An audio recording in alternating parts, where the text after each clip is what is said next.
Hey up guys, what's going on and welcome back to the One Club Per City Challenge. You would not believe the number of times I said welcome back whilst recording the first part. So we're now 5 season simulators, we're at the end of 2024 and I'm starting you with my favourite piece of news, which is that after, obviously Everton is now no longer functioning as a club and they merged technically with Liverpool, Liverpool went out and signed Everton the player. Sometimes the game just writes itself, the story. It's wonderful. Anyway, I've not actually seen how the Premier League is looking these days, so let's find out. And the first question we wanted to really answer was whether or not the top 3 would stay significantly further apart from the rest of the table. Oh, sorry, the first season it was 103 points, 98, 93, I think, something like that. Anyway, and then the next one was 60 points. I can see it out of the corner of my eye here. I'm staring directly at the camera, but I can see that 4th place is 67 points still. They've not really caught up, but then again, the top 3 are not quite as far ahead as they were. I do notice on the right hand side that different one of the 3 has won it each time going forward. Manchester, London, Liverpool, Manchester, London. So theoretically, next year's Liverpool's turn.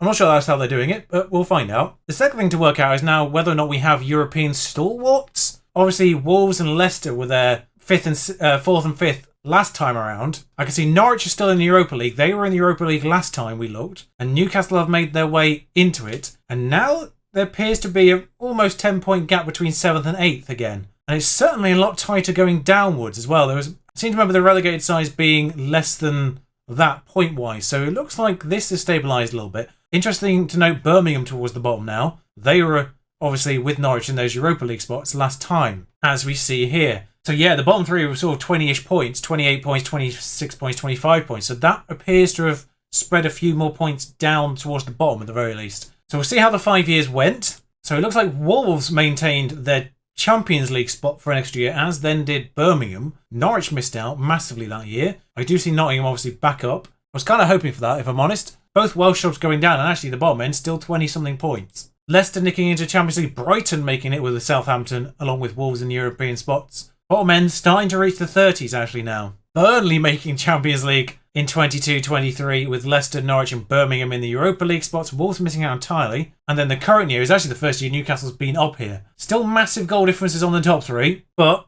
teams are now reaching double digits at the very least in terms of the teams behind them and goal difference. Newcastle 5th with 1 positive goal difference. Incredible, really. Nice to see actually Derby staying up here. I kind of expected them to go down as the lowest rated team, lowest reputation team, but no, they've stuck around, which is probably good news for them in terms of reputation now. So we'll take a quick scan through the other divisions. Not going to dwell on them too much. We'll then move on to obviously the competitions. So we can see some of the teams that were there starting there at the top of the table. 106 points for West Brom. Massive result there. But yeah, the teams that was in the Premier League at the start of this, West Brom, Sheffield, Middlesbrough, Bristol, they're all at the top of the table. 3 of them going back up this year. Can't really see any others from that level. Shrewsbury still in the Championship. Shout out to them. Peterborough have returned. I see Lincoln have nipped up. Crewe have nipped up. I think they were in that division. Bolton actually mid-table. Solid work from them. And actually not a massive amount of difference from what we saw before. And again, this isn't looking too much different in League One. Rotherham, Blackpool, 2 teams that started in the Championship now getting re-promoted again. Some teams that were in League 2 before I condensed the tables getting relegated. I see Bradford have been relegated to League 1. And then the Vanarama still pretty much as it was by the looks of things. York and Gateshead towards the bottom. Kidderminster, Eastleigh, Barrow relegated those 2. Boston actually have made their way into the League 2 now. And the good news is none of the big teams that I annihilated have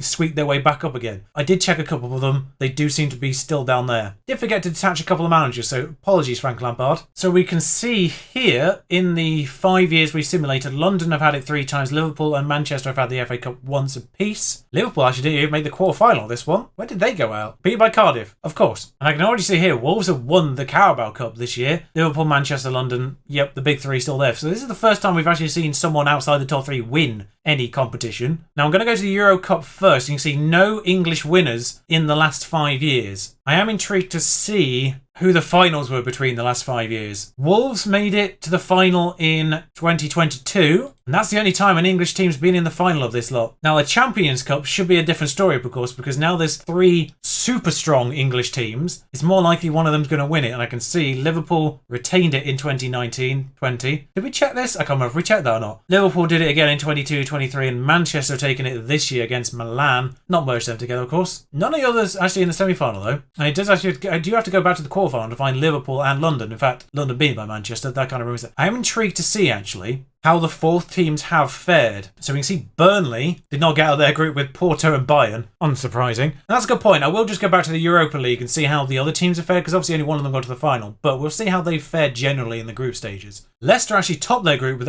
it's a kind draw. Moscow, Lokomotiv Moscow, Copenhagen and Ajax. But didn't lose a game, Leicester, in that one. So they actually got through to the knockout rounds where Bayern Munich awaited. Year before, Wolves didn't get out of their group with Valencia and Zebra. Same number of points. Worse head-to-head, I can imagine, because they had a better goal difference. Yeah, they lost to Valencia both times. That's what the kicker. They actually beat Juventus. And 2020-21, obviously the previous year was when they still had the old teams in it. Wolves actually finished bottom of that group with Dortmund and Anderlecht got through ahead of Dortmund and Wolves. Okay then. So I just want to... Norwich actually topped their group this year in the Europa League. Carrow Road's going to be buzzing at that. So yeah, Burnley dropping down from the Champions League here in the first round. They got past their opponents in the first. PSG dropped down. Norwich actually beat Olympic Lyon 5-2 aggregate. Good lord. Burnley got past Lokomotiv Moscow. Just double checking. Leicester got through as well. So whilst there's no one in the final, 3 of them got to the quarters, where all of them were beaten. Bayer Leverkusen taking Norwich, PSG taking Burnley, and Frankfurt taking Leicester. They're doing okay, in fairness, of the most recent year. Previous year, I can see Brighton finished second in their group behind Lazio. Wolves topped their group ahead of Atletico Madrid, who are in the Europa League. What happened there? That's a different story. And I can't see a third. Of course, there's only 2 at this stage. There's Euro Cup 2, which we need to check out, because that's the thing as well. Brighton got past Juventus, who clearly dropped down from the Champions League. Brighton beat Juventus? I mean, that's a story right there. So both of them technically get into the second round, one by topping, one by getting through, and then Brighton beat Real Sociedad. Fine. Wolves got past Moscow. Was this the year they got to the end bit? No, Atletico Madrid besting Wolves there. Previous year again, 21-22. Burnley topping their group with Spartak Moscow and Besiktas. That's a familiar pairing. Shout out to my Southampton Street save. Nowhere near as good a goal difference on their part though. And Birmingham topping their group with Genk. Bayer Leverkusen not even getting out of their Europa group stage. Did they not win it the following year? They won it this year. Wolves smashing Bate, dealing with Dynamo Kiev as well. Spartak Moscow dealt with by Burnley. Birmingham beating Real Sociedad, and of course knocked out someone in the year after. Can't remember who it was now. Burnley losing to Atalanta. CSK Moscow besting Birmingham. Wolves getting past Ajax. Good result there. And that's when Wolves went to the final, of course, against Napoli, which Napoli won. There's one more year to check. So this would have been the first simulated year after everything's been rearranged and those teams getting into the Europa League. So that'll be the Norwich, Birmingham, Leicester, if my memory serves me right. I can see Birmingham finished second in the group behind Atalanta. Norwich finished second behind PAOK. And Leicester topped their group, so all 3 of them getting through. Norwich faced AS Monaco, which did not help. Birmingham beat Fiorentina, though. Bear in mind, every time I say Birmingham, it's Aston Villa mostly, plus Jude Bellingham. Perhaps. Who knows if he's still there? Leicester got past Karabakh. Leicester got past Werder. Birmingham falling to Schalke. And then Leicester were beaten by Atalanta, who seemed to be a bit of a bogey team for English teams right now. And of course, there is now the Euro Cup 2, which I need to check. I will only check the finals for this one. Oh, I can see there's only 3 years in it. Leicester actually won it the first year. Gladbach and Sevilla, but I will check the finals. Nope, Leicester are the only one to get to any of the 3 finals, so that's a shame there. You'd think they'd be doing okay on that front. Now, obviously, by the time we get to 2024, it's not far enough through for 2024's Euro Cup to have been done, but the 2020 European Football Championship, we won't give this too much of a glance because obviously it's not affected too much, although England did top their group with France and Portugal in their group. Scotland, the buffer, and you can see France beat Spain in the final. How far did England get? They didn't get very far. Beaten by Germany in the second round. I mean, that's an awful draw for them there. Austria-Wales was a quarter-final, and then we got England-Germany in the second round. Seriously, guys? Seriously? A little unfair. So England actually finished second in their group behind Morocco at the Qatar World Cup. The Qatar World Cup continues to baffle. Jamaica topped their group with Spain, Russia and Colombia. What the genuine heck? What? I thought the World Cup was weird on my Southampton stream save, where Argentina didn't even get out of their group. They didn't get out of this group either. Turkey have topped that one. Spain and Brazil had the same group last time. Brazil, Portugal, Holland. It's happened again. 3 massive teams in the same group. What is happening here? USA have topped the group again. This happened on the other one as well. Italy not even getting out of their group. That was the one. It was USA, Spain, Brazil, and it was USA and Spain that progressed somehow. Germany didn't get out of their group. What the genuine heck is going on at the Qatar World Cup and this Football Manager? I'm invested in this one. Good lord. This is even what the experiment's about, but I'm invested in it. England getting past Turkey, Jamaica, Portugal 1-0. We're just Portugaling our way through to the final where we're beaten by Spain. Yep, makes sense. Weirdly, actually, the knockout rounds kind of go mostly as expected. Now, one thing I also do want to finish off with is, of course, looking through these squads. I can see Jose Mourinho still manager, with Harry Kane as captain and Andreas Christensen sticking around. Now, they've signed Haaland, which obviously wasn't part of the initial founding, and we can see who's stuck around. They've acquired Sergio Rico and Matteo Perrin as goalkeepers, backup ones, and Kepa is the one that stuck around. Now Saliba's there, Steven Sessegnon's in the main team somehow, Christensen, Zuma, Tomori, Pellegrini, that's a new signing. They've signed Alex Grimaldo after having Tierney and sending him out on... Where have they sent Tierney on loan to? Wolves. Of course they have. Lenglet as well. What's got a left back? A left back particularly strong. Charlie Hawkes, interesting. There's a new gen here at London. This is one of the questions we want to find out, is how well the new gens come through as a result. An 18-year-old worth 10 million. And look, that's a ridiculous 18-year-old. 15 tackling, 15 dribbling. He's fantastic defending and going forwards. He's so good. Kovacic, Jorginho, Kante, the Chelsea three still stuck there 5 years. Let's say stuck there 5 years later. Another new gen potentially. Started at Braga though, so this one brought in. Mason Mounts stays there. Martinelli's still there. Jadon Sancho they brought in, amazingly. Smith Rowe still there but loaned out. Hudson-Odoi's come through and developed quite nicely by the looks of things. Dele Alli still there. Gabriel Barbosa they've signed. Pulisic, Kane and Haaland. Now, striking wise, we left them with Lacazette, Aubameyang. Ozil was around there. He's not obviously a striker. Tammy Abraham is one I'm interested in. So I'm intrigued by these. Now, obviously I can't do the first year, but I can see the outbounds on this year is quite dramatic. Guendouzi's gone to Norwich. Nelson, so quite a lot of the young ones. Anjorin's gone on a free. He must not have developed at all in this one. He's actually quite good. He's not developed as high as he can do. He's one of those ones with a variable. At least he's gone on a free again, another one with a variable. I did put, obviously, West Ham have a few good variable youngsters, so I figured to stick them in. But yeah, 10 million or so for something. Ryan Sessegnon's gone to Schalke for 10 million. Clearly not gone on the higher end of his potential. Davinson Sanchez sold. Billy Gilmore sold. Ampadu sold. Nicolas Pepe sold. This is a big selling year, actually. 221 years. £221 million, actually. Big selling year. Big buying year, actually. Barbosa and Pellegrini, 50 million apiece. But yeah, massive sales there. Declan Rice has gone to Manchester. He always ends up at Manchester City, so it's weird that that's happened again. Slightly more convincingly. Zaha's gone to PSV. Of course, a lot of these are actually getting on a bit now. Correa they've clearly brought in and sold out again. Troy Parrott is an interesting one. I did wonder if he was going to be on the higher end of his spectrum this time around. Maybe. Well, the fact that Declan Rice has only gone for 36 million means possibly he's not on the higher end of his. Often he moves for big, big money. Yes, some of these obviously getting on a bit. Pepe will be about 29, yeah. Guendouzi at 25. It's interesting to see when they've sold people out.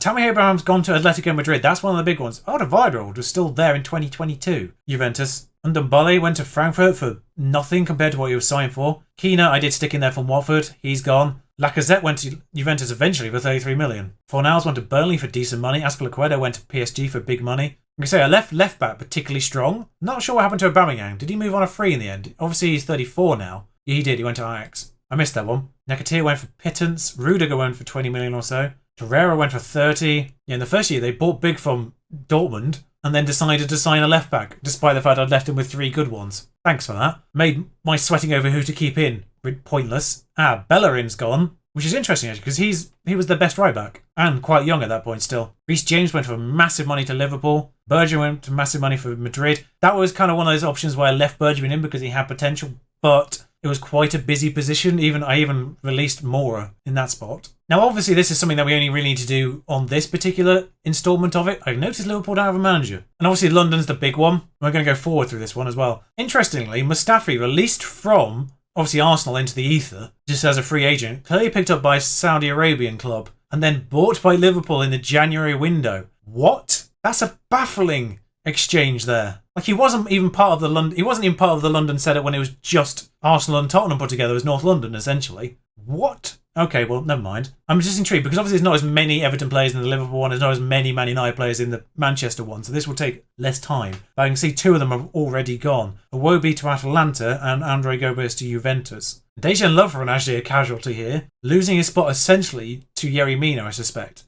Virgil van Dijk actually left Liverpool, remarkably. I've never seen that happen. Lucas Digne deliberately left him behind at Liverpool, just so they had a stronger left-back position, but they've decided to send clearly back up to Robertson, decided to cash in, and they've signed Emerson from Wuhan via Chelsea, of course. Again, another casualty of the London merging. He's made his way to China, and now Emerson on board. I'm not sure that's good business. They sold Digne for 27 and signed him for 29. Oh well. Yerry Mina actually sold following year. I completely missed the fact that Salah was sold for 131 million. That's a ridiculous amount of money. But they signed Felix for 138 the following year, Cucurella, another left back, and barely sold anyone that following year again. Gibson's finally gone. One big signing the following year, Ual. Diaz sold for huge money though. I'm not sure what's going on defensively at Liverpool here. Moise Keane's gone to Reading. That's a sentence I never expected to say. Zidane's manager here, so I don't know where Pep's gone. I love the fact they brought in Socrates for no reason. Sandro Tonali, great deal on Sandro Tonali, sub 15 million. Shirky for 4 million. They've actually planned for the future this first year. That's weirdly normal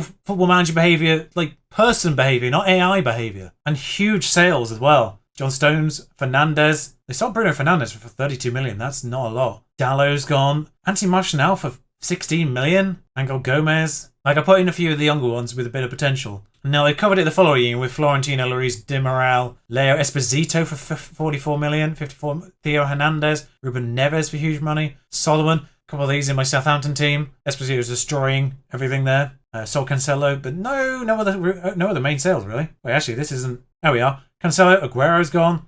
Zinchenko, no one from... they picked up Socrates and sold him on. That's good business. Moso, Coop Miners, some good acquisitions. I'm not really seeing any out, but James Garner's gone. There we are. There's one Tathis Chong. Just looking for the sort of the Man United players making their way out for the most part. Did they just sign Di Morel and sell him the following year? Yep. Jesus has gone. Coop Miners has gone again. Laporte's gone. Massive defensive leavings this year. Weirdly, they're selling more than they're buying. One thing I wanted to check, of course, is what happened with England and the players coming through youth-wise, because now there's not as many clubs, particularly in London, absorbing all the great youth. Where do they end up? And I did wonder, and I could see here, Derby have a new gen through. Drew Warburton, excellent left back. And then when it comes to the under-21s, you can see London's Charlie Hawkes in here. Birmingham have one, Blackburn have a couple, Burnley have one, Derby have another one. Liverpool still have a Harvey Elliott and a few new ones, of course. London have a few, of course. Manchester with only one in the under-21s. Middlesbrough have a pair. Nathan Wood's still there. And then actually there's one from Villarreal, surprisingly. Reading, Wolves, West Brom all have one. Newcastle have one. But value-wise, still mostly at the major clubs. Portsmouth have an £8 million